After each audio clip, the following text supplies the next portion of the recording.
നമസ്കാരം. മലയാളി വാർത്ത ഇൻസൈഡിലേക്ക് സ്വാഗതം. പശ്ചിമേഷ്യയെ മാസങ്ങളായി മുൾമുനയിൽ നിർത്തിയ യുദ്ധത്തിന് ഒരു വിരാമം സംഭവിക്കാൻ പോകുന്നു എന്ന് വ്യക്തമാവുകയാണ്. ഇസ്രായേൽ ലബനൻ യുദ്ധത്തിന് താൽക്കാലിക അറുതി. 10 ദിവസത്തെ വെടിനിർത്തലിന് ഇരു രാജ്യങ്ങളും തമ്മിൽ ധാരണയിലെത്തി. US പ്രസിഡന്റ് ട്രംപിന്റെ നയതന്ത്ര ഇടപെടലുകളാണ് ഈ നിർണായക സമാധാന പ്രഖ്യാപനത്തിലേക്ക് വഴിതെളിയിച്ചത്. Lebanon president Joseph Aoun, Israel പ്രധാനമന്ത്രി ബെഞ്ചമിൻ നെതന്യാഹു എന്നിവരുമായി ട്രംപ് നേരിട്ട് നടത്തിയ ചർച്ചകളാണ് വെടിനിർത്തലിലേക്ക് എത്തിയത്. മേഖലയിൽ ശാശ്വതമായ സമാധാനം ഉറപ്പാക്കാൻ ട്രംപ് നടത്തുന്ന പരിശ്രമങ്ങളെ ജോസഫ് ഔൺ പ്രശംസിച്ചു. ഫോൺ സംഭാഷണത്തിന് പിന്നാലെ ട്രംപിന്റെ ഓഫീസാണ് ഈ വിവരം പുറത്തുവിട്ടത്. താൽക്കാലിക സമാധാന നീക്കത്തിന് താൻ പൂർണ്ണ സന്നദ്ധനാണ് എന്ന് നെതന്യാഹു പ്രതികരിച്ചു. ലബനനുമായി ഒരു ചരിത്രപരമായ സമാധാന കരാർ സൃഷ്ടിക്കാനുള്ള സുവർണ അവസരമായാണ് ഈ 10 ദിവസത്തെ വെടിനിർത്തലിനെ കാണുന്നത് എന്ന് അദ്ദേഹം വ്യക്തമാക്കി. ഇസ്രായേലിന്റെ സുരക്ഷാ താൽപര്യങ്ങൾ സംരക്ഷിച്ചുകൊണ്ടുള്ള വിട്ടുവീഴ്ചയ്ക്കാണ് അദ്ദേഹം തയ്യാറെടുക്കുന്നത്. അതേസമയം യുദ്ധഭൂമിയിൽ നിർണായക ശക്തിയായ ഹിസ്ബുള്ളയും വെടിനിർത്തലിനോട് അനുകൂലമായി പ്രതികരിച്ചിട്ടുണ്ട്. ഇസ്രായേൽ വെടിനിർത്തൽ കൃത്യമായി പാലിച്ചാൽ തങ്ങൾ പൂർണ്ണമായും സഹകരിക്കും. എന്നാൽ ഇസ്രായേൽ സൈന്യം പിൻവാങ്ങിയില്ല എങ്കിൽ കനത്ത പ്രതിരോധം തുടരുമെന്നും ഹിസ്ബുള്ള നേതൃത്വം മുന്നറിയിപ്പ് നൽകി. ലബനൻ പ്രധാനമന്ത്രി നവാഫ് സലാമും വെടിനിർത്തൽ പ്രഖ്യാപനത്തെ സ്വാഗതം ചെയ്തു. രാജ്യത്ത് പടരുന്ന കടുത്ത മാനുഷിക പ്രതിസന്ധിക്ക് ഈ ഇടവേള പരിഹാരമാകുമെന്ന് അദ്ദേഹം പ്രത്യാശ പ്രകടിപ്പിച്ചു. സമാധാനം പുനഃസ്ഥാപിക്കാൻ അന്താരാഷ്ട്ര സമൂഹം ഒപ്പം നിൽക്കണമെന്നും അദ്ദേഹം ആവശ്യപ്പെട്ടു. യൂറോപ്യൻ യൂണിയനും ഈ നയതന്ത്ര വിജയത്തെ അഭിനന്ദിച്ചു. വെടിനിർത്തൽ പ്രഖ്യാപനം വലിയ ആശ്വാസമാണെന്ന് യൂറോപ്യൻ കമ്മീഷൻ അധ്യക്ഷൻ ഉർസുല വോൺ ഡെർ ലയൻ പറയുന്നു. ആയിരക്കണക്കിന് നിരപരാധികളുടെ ജീവൻ അപഹരിച്ച സംഘർഷത്തിന് ഈ 10 ദിവസം ഒരു വലിയ മാറ്റം ഉണ്ടാകുമെന്നാണ് ലോകം പ്രതീക്ഷിക്കുന്നത്. ലബനന്റെ പരമാധികാരത്തെയും പ്രാദേശിക സമഗ്രതയെയും ലോക രാജ്യങ്ങൾ പൂർണ്ണമായും മാനിക്കണമെന്ന് ഉർസുല ഓർമ്മിപ്പിച്ചു. യുദ്ധത്തിൽ തകർന്നടിഞ്ഞ ലബനൻ ജനതയ്ക്ക് ആവശ്യമായ മാനുഷിക സഹായങ്ങൾ യൂറോപ്പ് തുടർന്നും എത്തിക്കുമെന്ന് അവർ ഉറപ്പു നൽകി. അന്താരാഷ്ട്ര തലത്തിൽ ലബനന് കൂടുതൽ പിന്തുണ നൽകാനുള്ള പദ്ധതികൾ ഉടൻ നടപ്പിലാക്കും. ഏകദേശം 1 വർഷത്തോളമായി അതിർത്തിയിൽ തുടരുന്ന ഷെല്ലാക്രമണങ്ങൾക്കും ബോംബിങ്ങിനും ഇതോടെ താൽക്കാലിക ശമനമാകും. ജനജീവിതം സാധാരണ നിലയിലേക്ക് സമാധാനപരമായി നിലകൊള്ളുകയും കുടിയൊഴിപ്പിക്കപ്പെട്ടവർക്ക് മടങ്ങിവരാനുള്ള ശ്രമങ്ങൾ വരും ദിവസങ്ങളിൽ ആരംഭിക്കുകയും ചെയ്യും. ഈ 10 ദിവസത്തെ ഇടവേളയെ ഒരു ശാശ്വത സമാധാന ഉടമ്പടിയിലേക്ക് മാറ്റാനുള്ള തീവ്ര ശ്രമത്തിലാണ് അമേരിക്കൻ പ്രതിനിധികൾ. ട്രംപിന്റെ പുതിയ വിദേശകാര്യ നയത്തിന്റെ വിജയമായാണ് ഇതിനെ രാഷ്ട്രീയ നിരീക്ഷകർ വിലയിരുത്തുന്നത്. മേഖലയിലെ മറ്റ് രാജ്യങ്ങളും വെടിനിർത്തൽ പ്രഖ്യാപനത്തെ പ്രതീക്ഷയോടുകൂടി തന്നെയാണ് നോക്കിക്കാണുന്നത്. 10 ദിവസത്തിന് ശേഷം വെടിനിർത്തൽ തുടരുന്നതിനായുള്ള നയതന്ത്ര ചർച്ചകൾ വരും മണിക്കൂറുകളിൽ വാഷിംഗ്ടണിലും ബെയ്റൂട്ടിലും സജീവമാകും.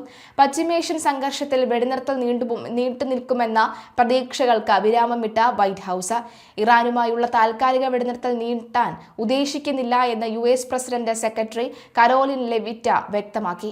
അതേസമയം അമേരിക്ക ഏർപ്പെടുത്തിയ നാവിക ഉപരോധം നീക്കിയില്ല എങ്കിൽ ചെങ്കടൽ അടച്ചുപൂട്ടുമെന്ന കടുത്ത ഭീഷണിയുമായി ഇറാൻ രംഗത്തെത്തിയിരിക്കുകയാണ്. ട്രംപ് വെടിനിർത്തൽ നീട്ടാൻ ആലോചിക്കുന്നു എന്ന വാർത്തകൾ നിലവിൽ സത്യമല്ലെന്ന് വൈറ്റ് ഹൗസ് പ്രസ് സെക്രട്ടറി പറയുന്നു. ട്രംപിന്റെ ആവശ്യങ്ങൾ അംഗീകരിക്കുന്നതാണ് ഇറാന്റെ താൽപര്യങ്ങൾക്ക് നല്ലതെന്നും ഒരു കരാറിലെത്താൻ സാധിക്കുമെന്ന പ്രത്യാശയുണ്ടെന്നും അവർ കൂട്ടിച്ചേർത്തു. എന്നാൽ ഇറാൻ കടുത്ത നിലപാടുകളിൽ ഉറച്ചു നിൽക്കുകയാണ്. തങ്ങളുടെ തുറമുഖങ്ങൾക്ക് മേലെയുള്ള US ഉപരോധം തുടർന്നാൽ ചെങ്കടലിലൂടെയുള്ള ഒരു ചരക്കു നീക്കവും അനുവദിക്കില്ല എന്ന് ഇറാന്റെ Khatam al Anbiya central headquarters commander Ali Abdullahi മുന്നറിയിപ്പ് നൽകി. ഒമാൻ കടലിലൂടെയും പേർഷ്യൻ ഗൾഫിലൂടെയും ഒരു ഇറക്കുമതിയും കയറ്റുമതിയും അനുവദിക്കില്ലെന്നാണ് ഇറാന്റെ നിലപാട്. ഹോർമൂസ് കടലിടുക്കിൽ ഉപരോധം ശക്തമാക്കിയതായും ഇറാനിലേക്കുള്ള കടൽ വഴിയുള്ള വ്യാപാരം പൂർണ്ണമായും തടഞ്ഞതായും US സെൻട്രൽ കമാൻഡ് അറിയിച്ചു. വെറും 36 മണിക്കൂറിനുള്ളിൽ ഇറാന്റെ സാമ്പത്തിക വിനിമയങ്ങൾ സ്തംഭിപ്പിക്കാൻ കഴിഞ്ഞതായി അഡ്മിറൽ ബ്രാൻഡ് കൂപ്പർ വ്യക്തമാക്കി. ഇത് ഇറാന്റെ സമ്പദ് വ്യവസ്ഥയെ വലിയ തോതിൽ ബാധിച്ചിട്ടുണ്ട്. ഉപരോധത്തിനിടയിലും തങ്ങളുടെ ഒരു സൂപ്പർ ടാങ്കർ അന്താരാഷ്ട്ര ജലപാതയിലൂടെ കടന്നുപോയതായി ഇറാൻ അവകാശപ്പെട്ടു.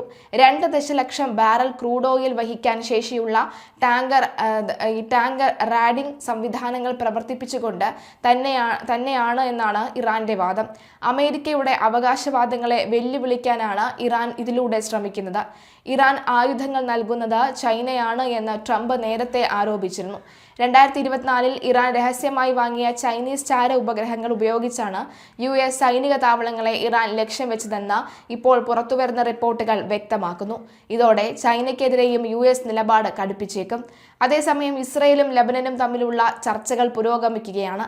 ലബനൻ ഈ ചർച്ചകളെ ഫലപ്രദം എന്ന് വിശേഷിപ്പിച്ചപ്പോൾ ഇസ്രയേലും അമേരിക്കയും ലബനനും ഒരേ പക്ഷത്താണ് എന്ന സൂചനയാണ് ഇസ്രയേൽ നൽകുന്നത്. മേഖലയിൽ സമാധാനം കൊണ്ടുവരാൻ ട്രംപ് നടത്തുന്ന നീക്കങ്ങൾക്ക് ഇതൊരു വലിയ മുൻതൂക്കം നൽകുന്നുണ്ട്. യുദ്ധ ആവശ്യങ്ങൾക്കായി ആയുധങ്ങൾ നിർമ്മിക്കാൻ മുൻനിര കാർ നിർമ്മാതാക്കളായ ജനറൽ മോട്ടോഴ്സ്, ഫോർഡ് എന്നിവരുമായി ട്രംപ് ഭരണകൂടം ചർച്ചകൾ നടത്തിവരികയാണ്. അമേരിക്കൻ നിർമ്മാണശാലകളെ യുദ്ധസാമഗ്രികൾക്കായി ഉപയോഗിക്കുന്ന പഴയ രീതിയിലേക്ക് മടങ്ങാനാണ് ട്രംപിന്റെ പദ്ധതിയെന്ന് വാൾസ്ട്രീറ്റ് ജേർണൽ റിപ്പോർട്ട് ചെയ്തു. ഇറാന്റെ വിദേശകാര്യമന്ത്രി അബ്ബാസ് അരഗച്ചി ചൈനീസ് വിദേശകാര്യമന്ത്രിയുമായി നടത്തിയ ചർച്ചയിൽ അമേരിക്കയുടെ പ്രകോപനങ്ങൾ മേഖലയിൽ അപകടകരമായ പ്രത്യാഘാതങ്ങൾ ഉണ്ടാക്കുമെന്ന് മുന്നറിയിപ്പ് നൽകി. US ഉപരോധം സമാധാനത്തിന് ഭീഷണിയാണെന്നും സാഹചര്യം കൂടുതൽ സങ്കീർണമാകുമെന്നും അദ്ദേഹം പറയുന്നു. ബ്രിട്ടനിലെ ചാൾസ് രാജാവ് ഈ മാസം US സന്ദർശിക്കാനിരിക്കെ അതിനു മുൻപ് യുദ്ധം അവസാനിപ്പിക്കാൻ സാധ്യതയുണ്ടെന്ന് ട്രംപ് പ്രത്യാശ പ്രകടിപ്പിച്ചു. ലോകം ഉറ്റുനോക്കുന്ന ഈ നയതന്ത്ര യുദ്ധത്തിൽ ഇറാന്റെ ഭീഷണികൾക്കും അമേരിക്കയുടെ ഉപരോധങ്ങൾക്കുമിടയിൽ പശ്ചിമേഷ്യ വീണ്ടും കടുത്ത ആശങ്കയുടെ നിഴലിലാണ് എന്ന് വ്യക്തമാവുകയാണ്.